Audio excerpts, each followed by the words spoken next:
नमस्कार मंडळी, तुमच्या सर्वांचं ज्ञान भक्ती या मराठी यूट्यूब चॅनलमध्ये खूप खूप स्वागत आहे। आज मी तुमच्यासाठी मकर संक्रांती 2026ची संपूर्ण माहिती या एकाच व्हिडिओमध्ये घेऊन आली आहे। तर मकर संक्रांत जवळ आली की प्रत्येक महिलेला संक्रांतीसाठी नवीन साडी घ्यायची असते, सौभाग्य अलंकार घ्यायचे असतात।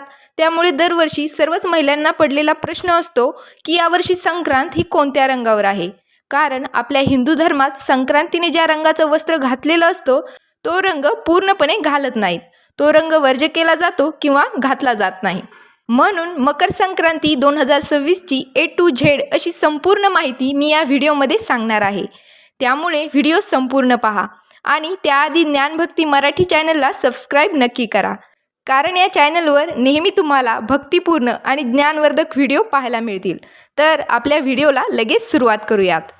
आता मी तुम्हाला पंचांगानुसार मकर संक्रांती 2026ची अचूक माहिती सांगणार आहे की संक्रांत कशावर आलेली आहे, कोणत्या वाहनावर बसलेली आहे, कोणते वस्त्र परिधान केलेले आहेत, कोणत्या दिशेस जात आहे, ह्या सर्व गोष्टींची माहिती मी येथे सांगणार आहे।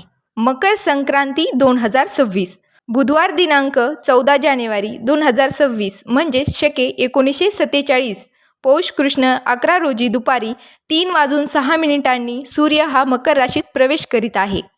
संक्रांतीचा पुण्यकाळ बुधवार दिनांक 14 जानेवारी 2026 रोजी दुपारी 3:06 पासून सूर्यास्तापर्यंत आहे। सूर्याचे मकर संक्रमण बालवकर्णावर होत असल्याने वाहन वाघ असून उपवाहन घोडा आहे। तिने पिवळे वस्त्र परिधान केलेले असून हातात गदा घेतलेली आहे। केशराचा टिळा लावलेला आहे, वयाने कुमारी असून बसलेली आहे। वासाकरिता जाईचे फूल घेतलेले आहे, पायस भक्षण करीत आहे, सर्पजाती आहे, भूषणार्थ मोती धारण केले आहे। वार नाव व नक्षत्र नाव मंदाकिनी असून सामुदाय मुहूर्त 30 आहेत। पूर्वेकडून पश्चिमेस जात आहे व वायव्य दिशेस पाहत आहे। संक्रांतीचे फल संक्रांतीने ज्या वस्तू परिधान केल्या आहेत त्या वस्तू महाग होतील। संक्रांती जेथून आली आहे तेथील जनतेला सुख प्राप्त होईल। पर्वकालात द्यावयाचे दान नवे भांडे, गाईला घास, अन्न, तिलपात्र, गूळ, तीळ, सोने, भूमी, गाय, वस्त्र, घोडा इत्यादी यथाशक्ती दाने द्यावीत। किंक्रांत करीदिन हा गुरुवार दिनांक 15 जानेवारी 2026 रोजी आहे। संक्रांतीमध्ये वर्ज्यकर्मे दात घासणे, कठोर बोलणे, वृक्ष गवत तोडणे, गाई म्हशींची धार काढणे व कामविषयक सेवन ही कामे करू नयेत। ही सर्व मकर संक्रांतीची पंचांगानुसार अचूक माहिती मी इथे सांगितली आहे।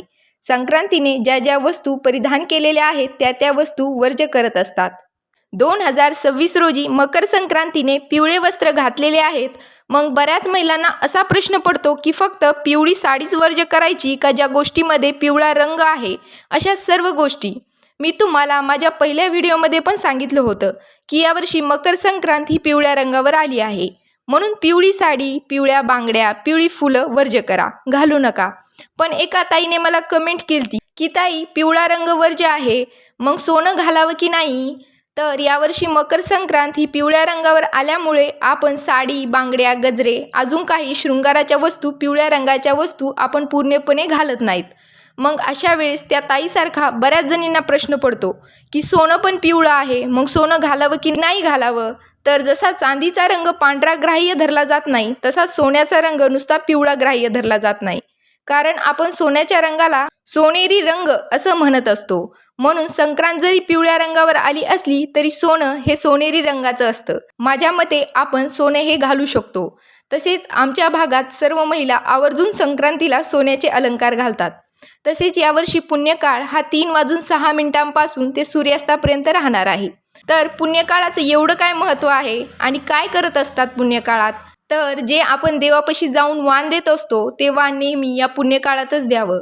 तसेच पुण्यकाळात करायचे काम म्हणजे दानधर्म, कारण आजच्या दिवशी दानधर्माला खूप जास्त महत्त्व असते आणि पुण्यकाळात दिलेल्या दानाचे फळ आपल्याला अनंतपटीने मिळत असते।